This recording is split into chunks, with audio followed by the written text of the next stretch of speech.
Hey, what's going on everyone? So today we're going to do a really quick comparison on the frame wobble with the Lectric Xpeak and a bunch of other different bikes here, and also the pedal length to see if it's actually an issue and something that you should be concerned about. So in today's quick comparison, we're going to compare the Electric Bike Company Model E, the 20-inch Cyrusher Komoda. We have the City Robin U-Free X Plus, of course, the Lectric Xpeak, the Cyrusher Trax, and then we're going to throw in a step over version of the Vitalin T7 here. And if you want to see the full review video of any of these bikes, make sure you check out the full video on these as well as many others on my channel. If you're not familiar, check it out. If you want to learn about e-bikes, make sure you check out all my videos. So this isn't going to be a super scientific test today, but I do want to address the things that a few people are talking about. And if you've seen my original review video, I had boots on the Lectric Xpeak here, and I was hitting this front fender with my foot when I was turning the wheel in the test. So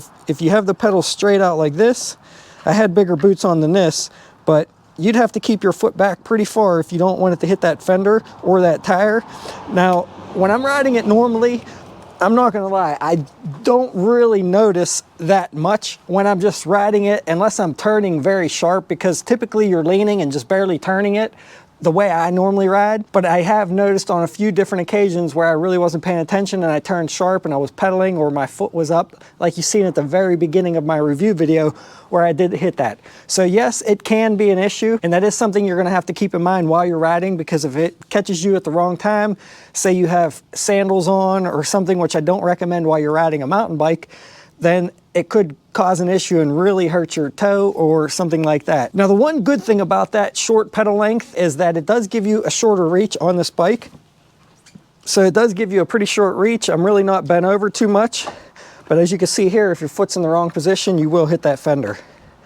And we're gonna measure really quickly just between this bike and a few others, just to see what some differences are here, so that it might help you out in deciding if this is the right bike for you or not. So now when this pedal is exactly straight forward and you turn here, you can see that there's really only about 1.5 inches to the corner of the pedal there, to the fender, and you have more on your wheel there. You have about almost 3 inches just to the very corner there if you had the front fender removed. And as far as the length goes, I'm just going to measure real quickly here from the center of the stem to the center of the seat post, and it's somewhere around 21.5 inches. Now, if you compare that to something like the Cyrusher here, you can see the significant difference. You have a minimum of 8 inches there between the fender and the pedal here. And on this one, from the center of the stem to the front of the seat post, you have about 23.25 inches.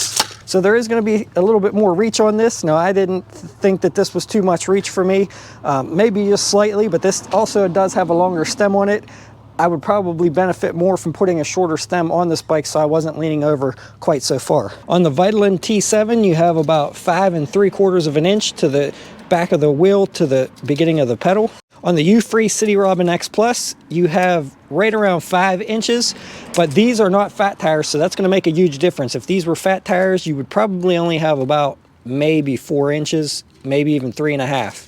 So that's something to keep in mind as well. On the Electric Bike Company, from the back of the fender to the front of the pedal, you have about 6 1/4 inches. And on this 20-inch Cyrusher Komoda, from the back of the tire, these are fat tires, to the beginning of the pedal, you have about 9 inches. So there's just a quick comparison against a few different bikes, just to show you that the Lectric Xpeak is definitely shorter than almost any other bike that I have. So now, if you like smaller bikes, you can see I have 3 26x4-inch fat tire bikes lined up here, and you can see the Lectric Xpeak is significantly shorter than some of these other bikes. Probably at least 4 inches difference from this one to the Cyrusher. So what's nice about that is it is going to be easier to put in the back of a truck if you're hauling this bike, and putting in the back of smaller vehicles.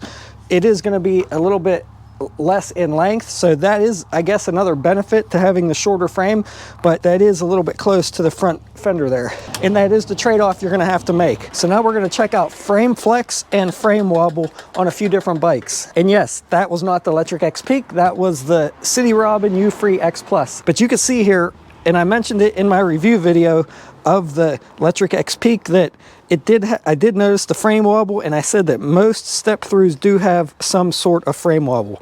Now, I really noticed it on this one day when I went down and had to pick up a package, and I had the rack on the back, and I had a lot of weight in here. I was riding this bike back home, and that was the first time I really experienced a very, very significant frame wobble because I had a lot of weight up high. So if you guys are using baskets or racks on these bikes, you put a lot of weight in them, you are going to get more of that frame flex and that frame wobble on step-through bikes. And you can see here, this is with the City Robin, and this is going to be kind of hard to show in a video here, and this is with the Xpeak. You can see some frame wobble there. If I grab it by the rack and wiggle, you can see I'm trying to hold the handlebars as steady as I can, but there is some frame wobble there, a little bit of flex. I think a lot of that may be coming from here because this frame is a little bit skinnier than most others. And yes, I could definitely feel it when I'm riding, when I'm doing certain things, like if I'm going up over a small jump off a curb or something like that and hit a little bit sideways, you could definitely feel that back frame wobble a little bit, and then it straightens back out. But I feel like most people, even though this is what they state is their version of a mountain bike, I feel like most people that are going to be buying step-throughs are going to be because they're limited in mobility and want a little bit easier access to get on and off the bike. And I'm not quite sure how many people are going to be riding this bike truly off-road in a really bumpy scenario. That's just my opinion. If you want a little bit more of a solid ride with less wobble, I would definitely say get the step over version, because of course with that bar being down the center, it is going to have a lot more rigidity to it and not going to wobble so much like this. So you can see here, there's the wobble, and I feel like some of this may be coming from because it has fat tires on it, but there's the frame flex on that one. Let's see if we can show you on this one. I'll try to grab it in the same spot. There's the City Robin U-Free X Plus. And let's see if we can get these side by side here just to show you a comparison. This is kind of hard to show. You could kind of keep a rough idea on the back rack. But I would say, even though the City Robin X Plus does not have fat tires, I would say it's somewhat, maybe a little bit less frame wobble than the Xpeak. I think it might be a little bit more rigid. It's hard to tell. It's really hard to say. Now let's check out a beefier bike. All right, now this is the Cyrusher Trax. And you can see if I get it just trying to make it do it, there is a little bit of frame wobble there, but you can definitely feel that it's definitely a lot more rigid, but you're still gonna get a little bit of wobble in that back being a step-through bike. And you could kind of see it, and let's see if we can show you from this angle, if you kind of watch the seat post. So there is the frame wobble on the Cyrusher Trax. And it doesn't seem to do it as much when well, there a little bit. Not much though.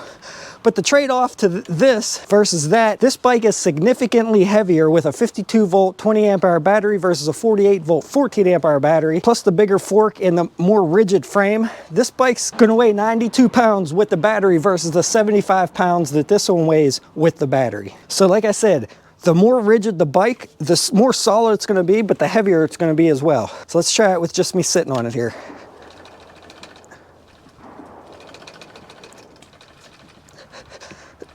Cyrusher Trax, Lectric Xpeak.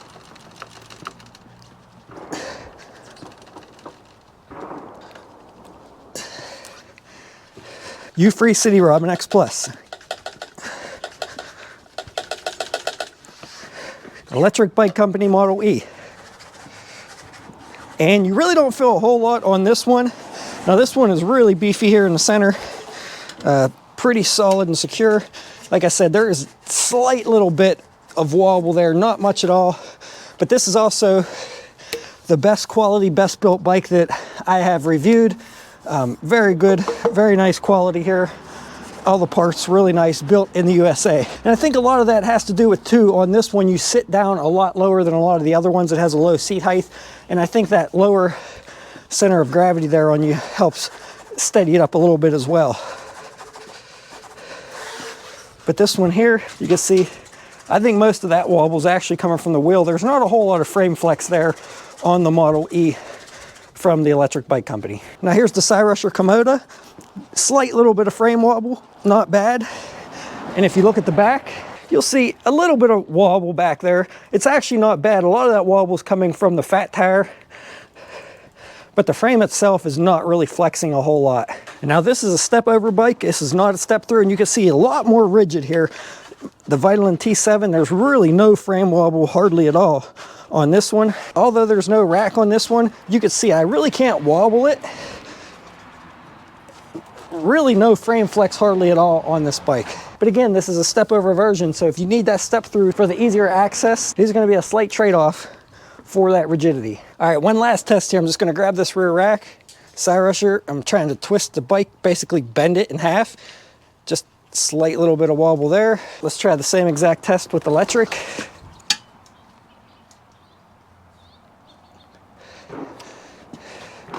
And with the U-Free.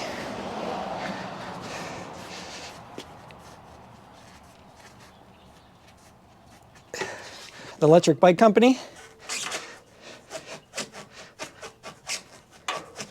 The 20-inch side rusher Komoda. All right, so there you have it. I just wanted to do, like I said, a quick comparison over a few different bikes, just because everybody's talking about the death wobble, this and that. Yes, it does have a little bit more wobble than most bikes. So just something you're gonna have to keep in mind, especially if you wanna go off-road trail riding a lot. I would probably recommend getting the step over version. But if you're doing everyday road riding and not really piling a bunch of luggage way up high on the thing while you're out traveling, then I don't think you're gonna have too much of an issue with it. But it is definitely something to keep in mind, as well as the pedal length on there. That may be a concern of yours. But let me know what you think down below in the comments, what you think about all this. And if you haven't seen how the Xpeak performed, make sure you go ahead and check out that full review video so you see how much power it has, the top speed of the bike, and just how it performed. So thanks for watching, everyone. Please consider subscribing, and I will see you all around on the next one. Thanks for watching.